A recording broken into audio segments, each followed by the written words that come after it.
and welcome to Kent County Closeup. I'm Deb Havens.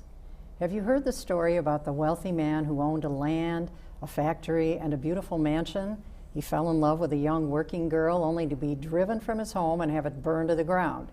And it's not the tale of Jane Eyre. This is the story of Horace Childs and Childsdale, a lost village from a lost time, one of the few such early towns in Plainfield Township. But what difference does it make if we know or don't know about these tales? Today we'll find out with my guest, Norm VanSoest, a historian of the disappearing history in Plainfield Township. So, Norm, welcome. Thank you for having me. Oh, well, my pleasure. You've collected some fascinating stories about the past in Plainfield Township and Kent County as well, and I mentioned the lost village of Childsdale, but there are many more tales, including one of my favorites, which is the legend of Chief Waba and the missing treasure trove of gold that's supposedly buried someplace in Plainfield Township, and we'll get into that. But first, I'd really like to know why you are interested in history. I mean, in school, it's typically the subject that most people hate the most.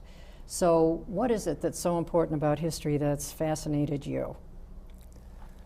Well, I believe strongly that if you don't understand and know the history, you have a more difficult time of planning the future and not repeat many of the same mistakes that make time after time.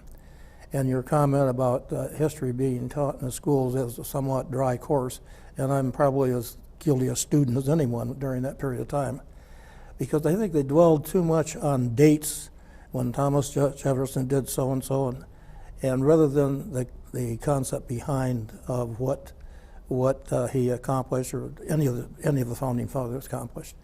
And I think that's true all the way through our history.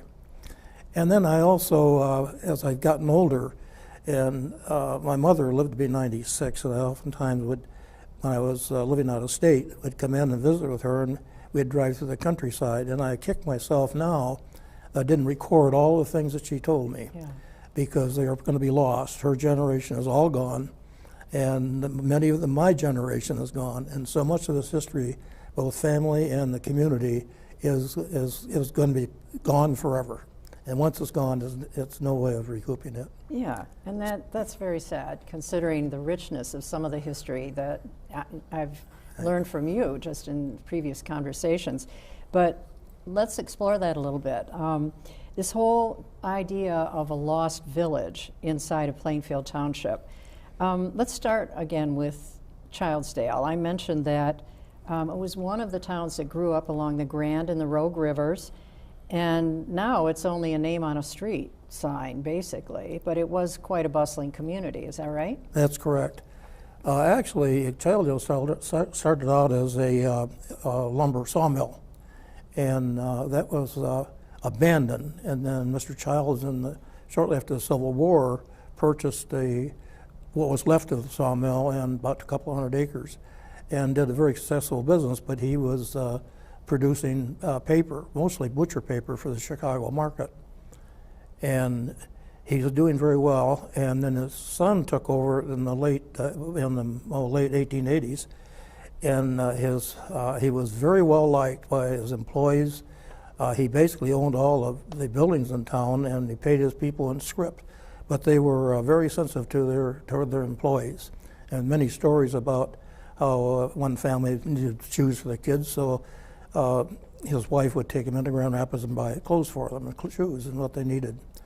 And it was interesting because it was a very successful business until he stepped out of line, so to speak. And then I understand that his wife threw him out of the house, and he lost everything. Yeah, he took up with a postmistress, very, very young gal, and of course his wife was very young too. But anyway, he built her a big 24-room mansion there in Childsdale when he married her, because she was just out of high school.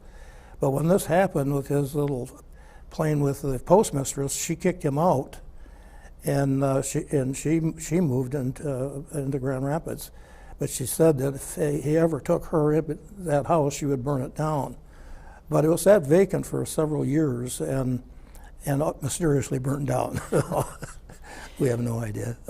Well, now what's interesting is that business was focused on lumber, and Michigan, of course, was a huge supplier for lumber at that particular time in the late 1800s, probably even before then. So what happened to that kind of industry? Well, when Mr. Childs bought the old lumber mill, and he converted into making paper. So basically the lumbering industry is pretty much on the downslide at that point. And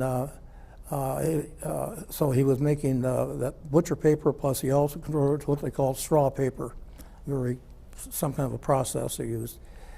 And I think, it's hard to say what happened because it was in operation into the 20th century. But they had their somewhat of their ups and downs with recessions and so forth. But Horace expanded the business, and he actually ended up with about 750 acres. He had quite an operation there. And yet you can second guess and say, well, if he hadn't done what he had done and stuck with business, it may have survived. But it was eventually sold and then just died out. And it was had different, even in the 1920s and 30s, and 40s, there were different people bought it out, tried to make a go of it, but it never happened. Yeah, and then an entire community ends up moving away, basically. I mean, the business died, and so there was nothing there to hold folk. Yeah, well, a big difference, too, when the railroads came through in 1867, it made a difference for all of the communities, as a matter of fact, Plainfield Village and Belmont, because the transportation was totally different, where before, in the case of Plainfield Village, it was dependent on the river trade, steamboats on Grand River. And where they were located is at the highest point of the Grand River in the state. And it was a crossroads, Indian crossroads, and it was also a crossroads for the stagecoach early on. And well, let me stop you right there, because the whole notion that there was once, first of all, steamboats going up and down the Grand River is kind of hard to imagine in this day and age. And then the thought that there was a train that came into Plainfield Township. Well, it wasn't a township then. We had all these little villages. And that, as I understand it, used to stop in Belmont, which was called Belmont Station, correct? Well, first it was called Whitney, and then it was called Belmont Station, and then Belmont. And I think the Belmont Station came when the railroad came through. Belmont is a little unusual compared to the other ones, because I still have tried to figure out why it was even settled, because there was, the hotel was built after the railroad came through, but the only industry that was taking place was a gravel pit, and then they had the ice harvesting operation that harvests ice in the winter off the ponds. And it's interesting enough, in a research that was done on another project, is that the owners of the gravel company had the same name as the president of the Grand Rapids, Indiana Railroad. And he had an extra siding there in Grand Rapids where he parked his own private car. Oh. So I suspect that's probably why he had a lot of influence. And so the railroad made a stop there, and that changed the complexion of that too, because eventually the mail was delivered to Belmont as opposed to Plainfield Village. Oh, because of the train. Because of the railroads, yeah. Okay, so the train goes and brings the mail, and then we get a post office. And right, and then we get a little community, which is pretty much the way it is now. You're exactly right. And probably when I was growing up there, and because I was born in Belmont, and born and raised there, and probably in the 1940s, it was probably no different than it was in 1919. You know? Really? So it really hadn't changed much. It was basically a farm community, and really no industry or anything else. So yeah, it was the difference. Now, of course, the ballroom of the hotel is taken off and it is removed, and it's a private residence. And so there was a ballroom above. Oh yeah, the ballroom was a building on the side, and it had the second floor. Because I remember when I was a teenager, on Saturday night they would have what they called a box social, and the women would come in with the dinner for two, all in the box, and they'd no name or anything on them. They would auction them off. So the men would, bid on a box, and that was his dinner date for the evening. And I love that idea. I think we should do that again. Then they had a group that played in. In fact, one of the fellows that I had talked to not too long ago, was in his 90s, played the guitar for the group that they played of that evening, and people danced and so forth.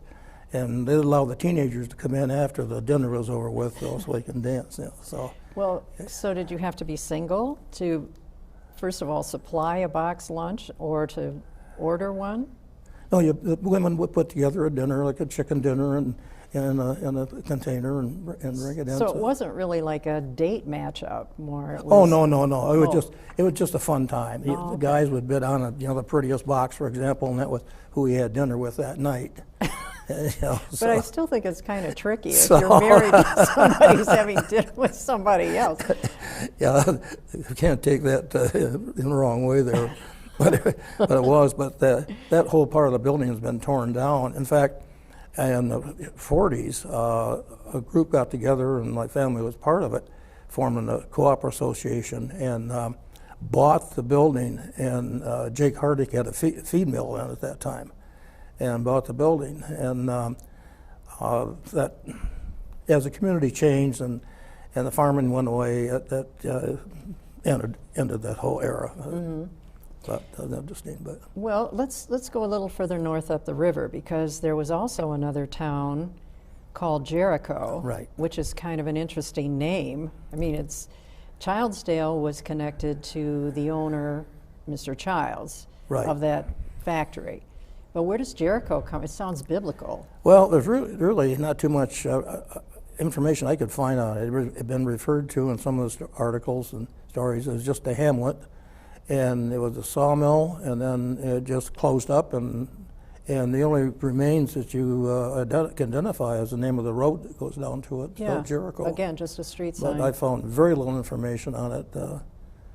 But again, a time of lumbering before probably the end of the 1800s, and then it just folded up when the lumbering business folded. The heyday of the lumber was in the 70s and 80s, I believe, and this is that had an effect on Plainfield Village too, because not only the railroad caused it to die, but it was referred to as a shingle capital of the world at one point. The shingle capital. Shingles, roofing shingles. And they were making that out of wood?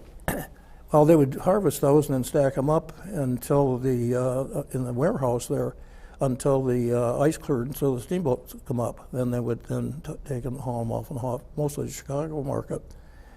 And so when the railroads came through, of course, it replaced the steamboats, and so that and the demise of the lumber industry pretty much sealed Plainfield Village. Now the buildings were standing until the early 1920s. In fact, there was still a restaurant in operation in 1920 called Macaulay's restaurant there, which was in the old hotel in Plainfield Village. In Plainfield Village. Yeah. And that was a well-known restaurant. There's photos of people coming from Grand Rapids in the carriages or coming up with a steamboat, and there was some pictures there of some cars, probably a vintage about 1900 or so. So this was a tourist destination to go to. It was for that restaurant. In Plainfield yeah. Village. Well, let's talk about the village for a minute, because now that was located, as I understand it, on the north side of the bridge that's at Northland and West River Drive. Yeah, north of the river, correct. Right, and on the banks of the Grand River.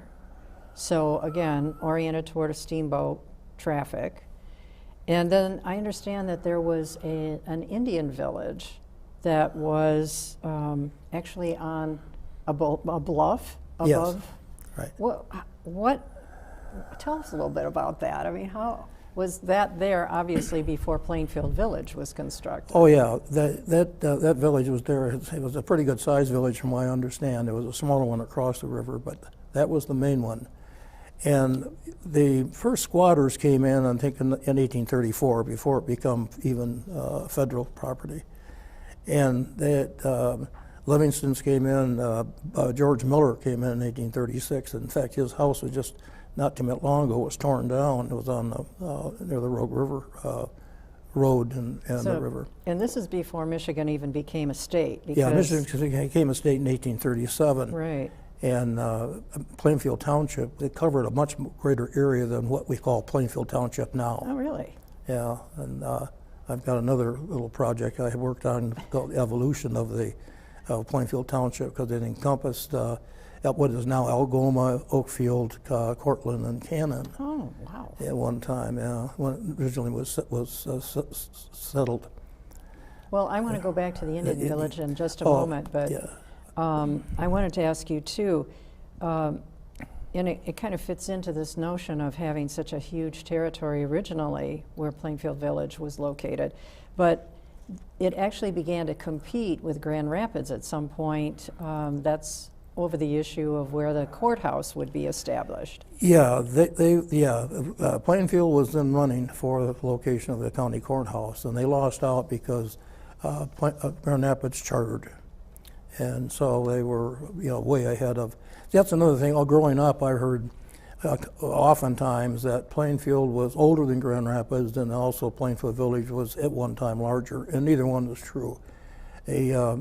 I think about the largest Plainfield, got the best estimates I can find, was about 800 people. Wow. But it was not a defined boundary, and you have to say, okay, I'm counting people from Rogue River over, so far. And where Grand Rapids was chartered, and they knew what the population was, so. Do you know when it was chartered? I'm sorry? When Grand Rapids was chartered? What year? Yeah. Offhand, I don't but remember. Obviously before Plainfield. Many of my piles of notes, I'll have that, but I don't. No, don't take anything out of your pockets. I can only remember so much. So. Okay, well, let's go to the village concept then, or not the concept, but just the legends, perhaps, behind the Indian village that was on the bluff above Plainfield Village, which is where Chief Waba was supposed to have been known to wander. Well, there's a lot of stories that he actually was leaving Plainfield Village, or his village there near Plainfield Village, on his way home. His home was in Waba Lake, and the bluffs above Waba Lake in Oakfield Township. And he was on his way home, but all of that can't be true, because number one, the village was gone by that time. The Treaty of 1836 is when the federal government took over the property from the Indians. And I think in 1850 they decreed that all Indians had to leave the area unless they owned property, unless they actually filed and bought property. And there were stories about them going down on canoes and rafts everything to Grand Haven, where they loaded aboard a steamer taken up to Oceana County, where they had a reservation. And what tribe was this? I'm sorry? Which tribe? This was primarily the Ottawa and Chippewa. Chippewa and Ottawa Indians were related. They spoke basically the same language, and so the Treaty of Chicago was with the Potawatomi, and that was more south of the river.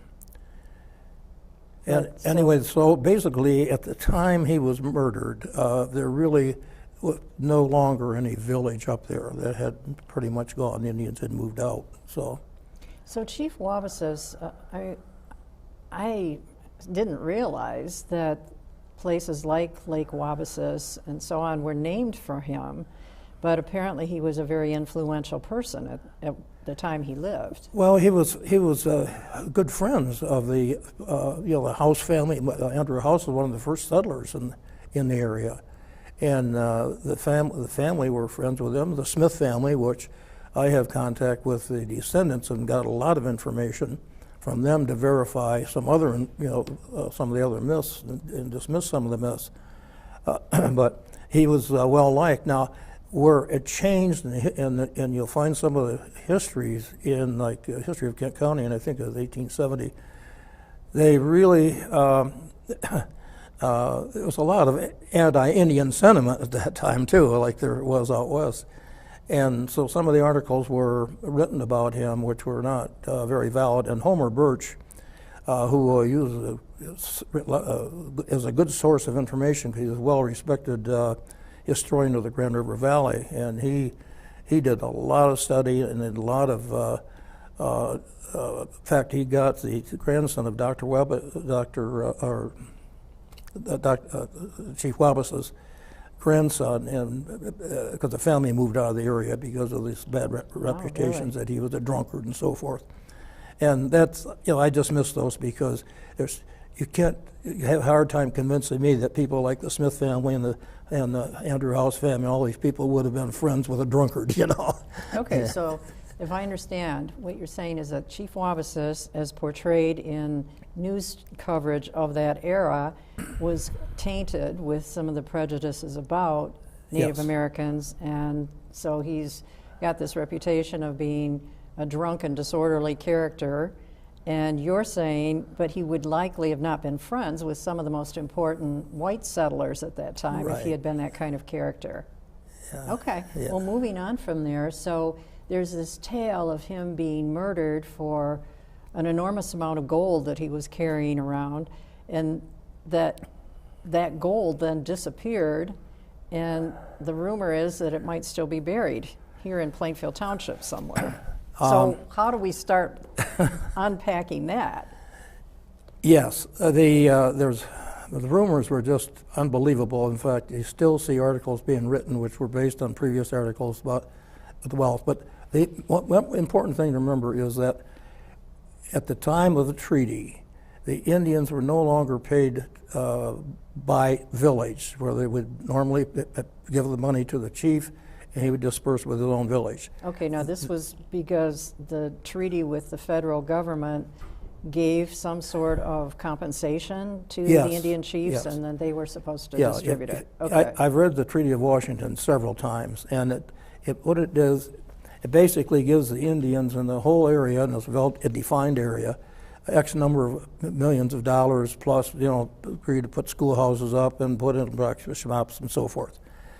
And so I could never get a handle on how much money each Indian had, and no one can because Indians were mobile. And you could never get a count to find out exactly how many are eligible to draw money.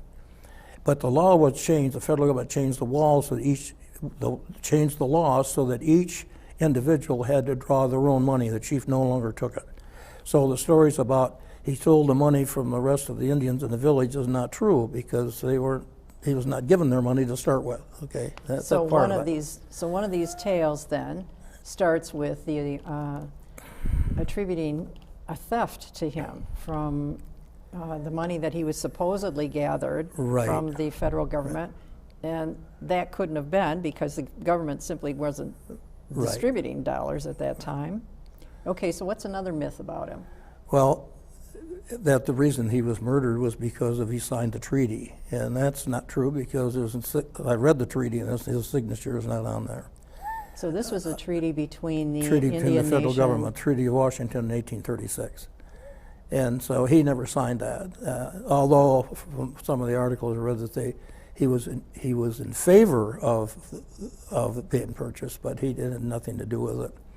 But Homer Birch has written some great articles about that, and I concur with him when he says that basically what Chief Waba had was his own money, because he liked to carry it around and jingle the coins in his bag that he carried it in. And so, there is money buried. You're sure of that? I am positive of it because, fortunately, I have information that Homer Birch didn't have because I've had contact with the Smith family. And through their family history, I've gotten other information. So I was able to put more credible evidence that he was coming from Grand Rapids. And Mr. Smith's home and farm was on West River Road in Section 20, which is just like north of Comstock Park. And so it's a stopping place because the legend is that he was warned at the Festival of the Green Corn, which takes place in the late summer and early fall. And he came to Grand Rapids because there was a group in N Street where they celebrated that, and he was warned that he was going to be robbed. So that's when he stopped at Mr. Smith's house, borrowed the kettle, disappeared, came back. The family, he was invited to stay for dinner, but he refused and continued on home. And he was murdered then at Rum Creek. And if you look at the map and look at the locations, it makes sense, more sense than him coming from from the From Grand village Rapids. that no longer existed. So you think that he buried his gold somewhere between leaving the Smith house? Most of the search for the gold was in the Waba's Lake area. There was the road has been relocated. When they relocated the road, they filled in a cave. And if you go to Waba's Lake now, if you take where they go down to the boat launch, that's part of the old road, and the rest of it, you can see where it was. It's a 2-track that they've got cabled off. But they filled in that cave, but that's where most everybody looked for it. There are stories they took it out in the middle of Waba's Lake and buried it, which I don't think is true. He would not have, because he got murdered before he got home, so that didn't make sense either. So basically, I contend that that gold is buried in Section 20, someplace.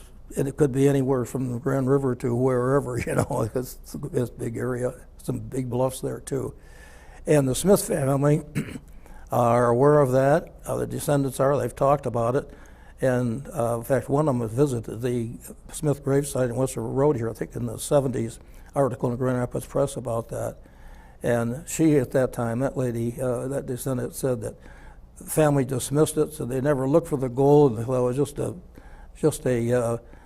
comment in the history of Kent County, basically. So, well, I think it's a great comment. But it is a great story, and the fun part of researching that was trying to chase down all these myths and see how many are actually true, and most of them are not. So, well, Norm, you are a member of the Plainfield Township Historical Advisory Committee, and I think you should suggest that we have a big gold hunt picnic or something. That sounds like, except we'd probably be digging far too many holes in the township. I doubt they'd approve it, but it sounds like fun, don't you think? yeah. Yeah. Okay, maybe. Okay, well, one of the things I really want to underscore is how much fun it is to hear these stories and know something about our history.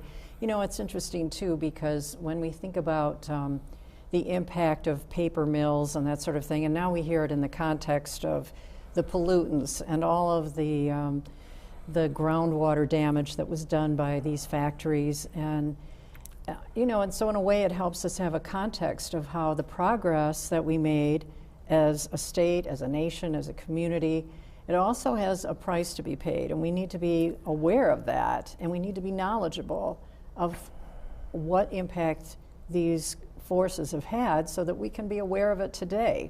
So I'm very glad to have you here to share some of this, and what are your thoughts on that? Well, yeah, we have made a lot of advances in cleaning the area up, but we've also made a lot of advances of polluting.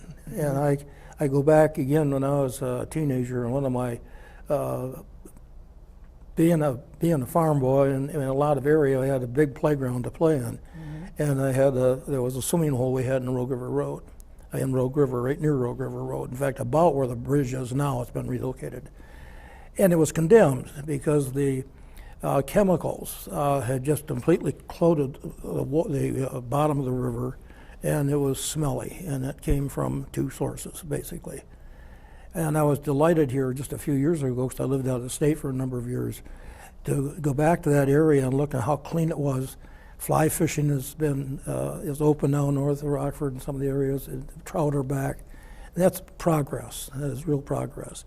Unfortunately, we're running into what you read in the paper almost daily about what's happening in that Belmont area and up near Rockford, those chemicals that were used 50 years ago. And obviously not much attention was paid to if there was any future damage, and I think that's one of the problems we have. And that is one of the big lessons of our history, to stay on top of these And it kinds is, of because things. going back to what I said earlier, if we don't really know what happened back there, we just make the same mistakes over and over again.